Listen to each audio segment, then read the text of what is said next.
Hey everyone, it's me, Stephanie Nietzsche. I can't believe it's another year, 2025. And another thing that I cannot believe is it is another year that Stephanie Nietzsche, is a published author. So I sat down and I said to myself, how was 2024 for me as an author? Am I, continuing my storytelling journey? Am I promoting my books and stories the way I should be? Because that's what you are once you are an author. You are a book promoter as well as an advertiser, a marketer. You're many, many things. You wear many hats. So I look back at my 2024 and I wanted to share the things that I accomplished, because if I accomplished it, you can accomplish it too.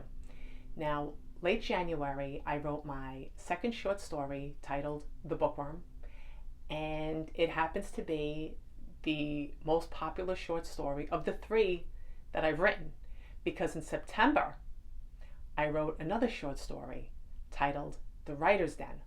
I figured, you know what, I want to try something a little different. I want to write a little bit of a, psychological thriller, maybe throw a little bit of horror in there, and what best way to do it than for me with a short story. So 2024, I released two short stories, The Bookworm and The Writer's Den.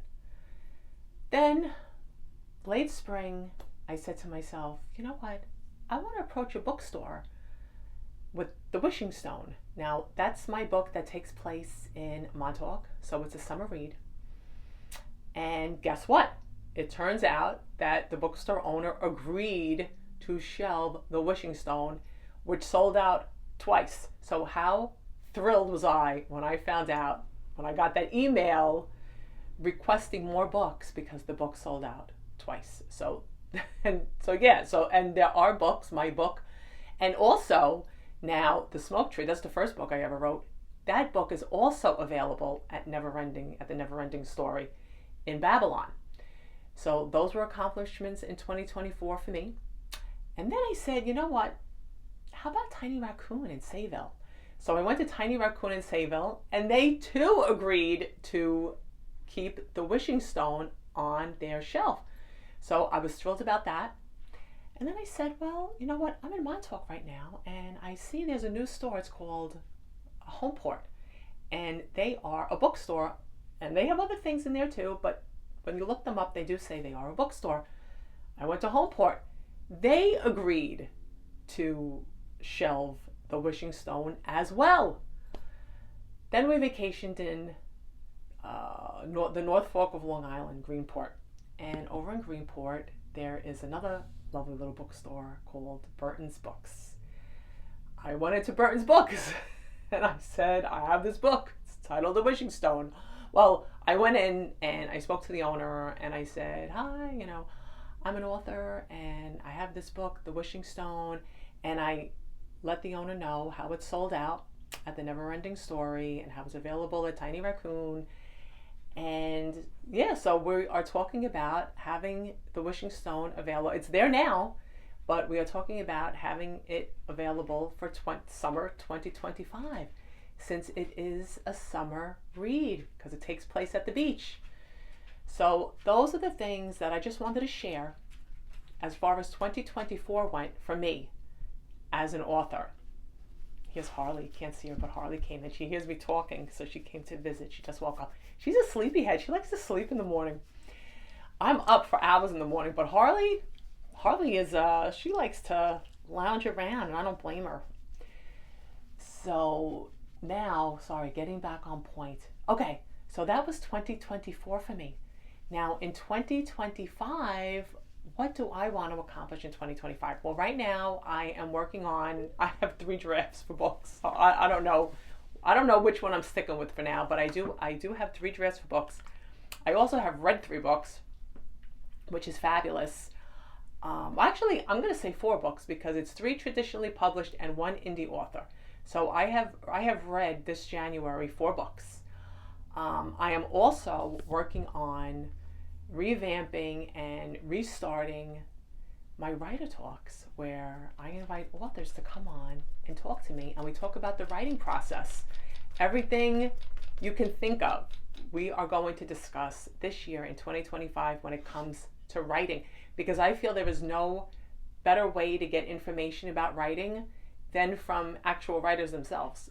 People, and you know what? They don't even have to be writers. They could be editors, because all writers want to know about that too.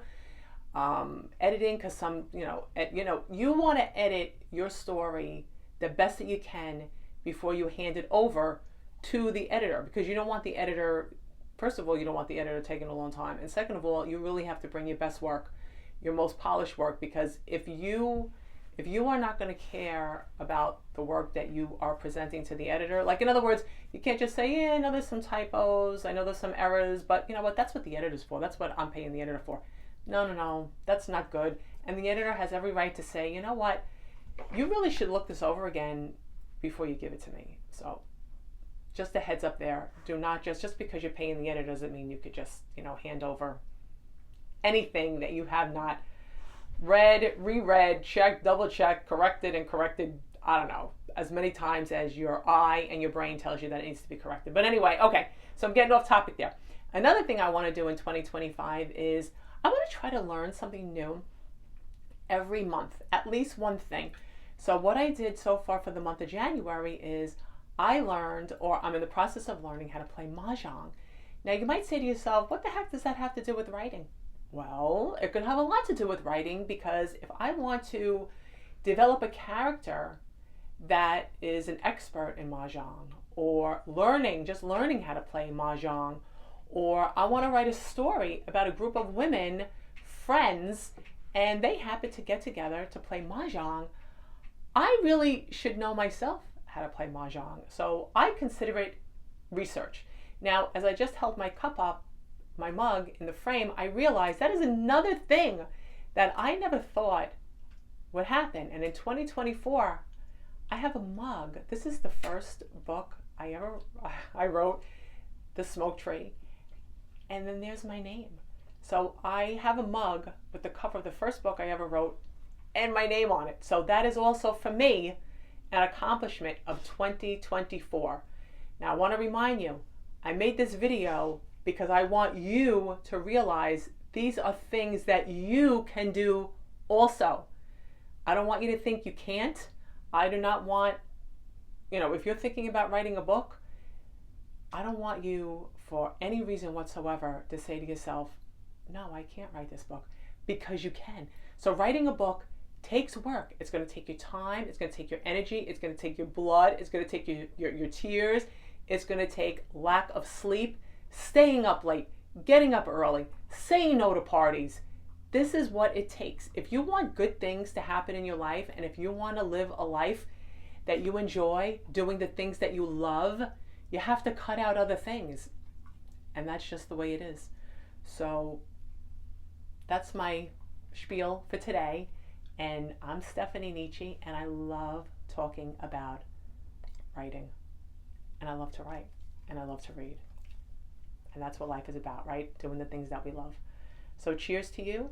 Got to take a sip for that. And I'll see you right here next time. Have a good one.